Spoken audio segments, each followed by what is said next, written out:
Question number 2 देखते हैं integration का। हमारे पास इंटीग्रेशन के लिए दिया हुआ है कि integration of x plus sine x upon 1 plus cos x dx है। तो चलिए इस क्वेश्चन को करते हैं। यहाँ पे हमारे पास क्वेश्चन को फिर से लिख लेता हूँ, x plus sine x upon 1 plus cos x dx। यहाँ पे हम क्या करेंगे, हाफ एंगल्स फार्मूले का यूज करेंगे।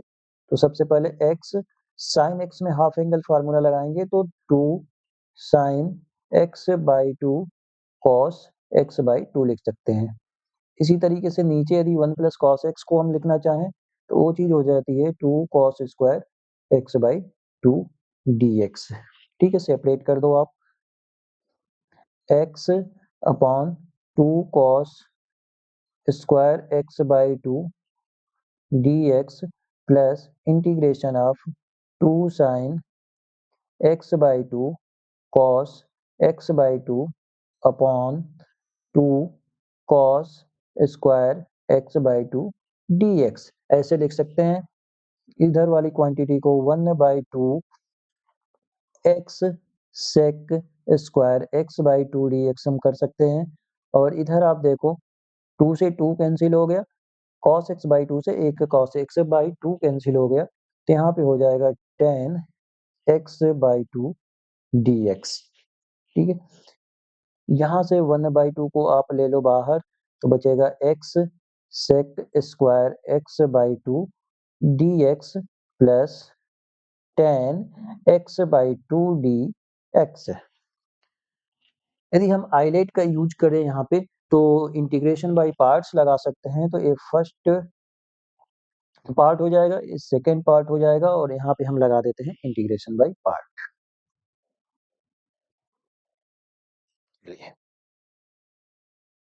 1 बाई 2, अब इंटीग्रेशन बाई पार्ट्स लगा रहे हैं। ठीक है, तो यहाँ पे हम क्या करेंगे, बड़ा वाला ब्रैकेट ले लेते हैं, कोई दिक्कत नहीं है। x को लिखना है, इंटीग्रेट करना है हमको सेकेंड पार्ट का, तो सेक स्क्वायर x हो गया। बात क्लियर होगी। चलिए, माइनस करना रहता है, एक इंटीग्रेशन साइन लेना रहता है। ठीक है, फिर हमको क्या करना रहता है, D upon D x first part का करना रहता है।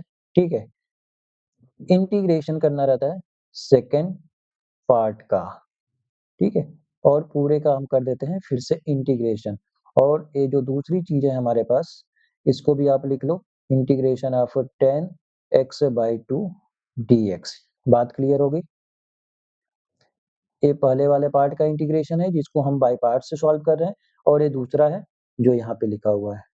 चलिए आ जाते हैं, 1 upon 2 x sec square x का सेक स्क्वायर x बाई 2 है, तो सेक स्क्वायर x बाई 2 का हम इंटीग्रेशन करेंगे तो वो चीज आ जाएगी tan x बाई 2, और x बाई 2 का हमको डिफरेंशिएशन करके 1 बाई 2 अपॉन में लिखना पड़ेगा। चलिए माइनस करते हैं, यहाँ पे इंटीग्रेशन x का डिफरेंशिएशन 1 होता है तो 1 की बात ही खत्म हो गई। सेक स्क्वायर x बाई 2 का फिर से हम इंटीग्रेशन करेंगे तो आ जाएगा tan x by 2 upon 1 by 2 dx। बात क्लियर हो गई। Plus integration of tan x by 2 dx। ठीक, इतनी बात क्लियर है। चलिए अब करते हैं, 1 बाई 2 का यदि अंदर मल्टीप्लाई कर दें तो 1 बाई 2 जो डिनोमिनेटर में है वो कैंसिल हो जाएगा, तो यहाँ पे हो जाएगा x tan x by 2 minus integration of tan x by 2 dx plus integration of tan x by 2 dx। इतनी बात क्लियर हो गई। अब यहाँ पे देखिए, एक माइनस में है एक प्लस में है, तो ये दोनों क्वांटिटी क्या हो गई, कैंसिल हो गई। तो हमारे पास फाइनल बचा x tan x by 2 plus c, और यही हमारा हो जाएगा आंसर। क्या हो गया, फाइनल आंसर हो गया।